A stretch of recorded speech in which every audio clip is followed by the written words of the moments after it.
dinetain nyo na yung tao for due process. Sir, asaan ang explanation ng due process ninyo doon? Tinanong kita kanina, sino ang appointing authority?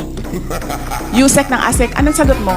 Secretary. Hindi mo alam. Kita, sumagot. Camera.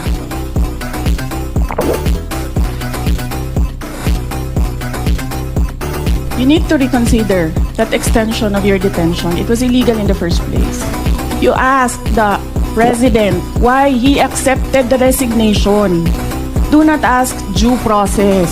I think the proper remedy is for you to go to the court. Do you really want to show the Filipino people kung anong kaalaman ninyo sa batas? Ang sinasabi ko lang po ay sundin po natin yung batas Kaya dito nga, sa sir, House. sundin natin yung Kasi batas. nandito po kayo dito sa bahay ng Kongreso. Yes, sir.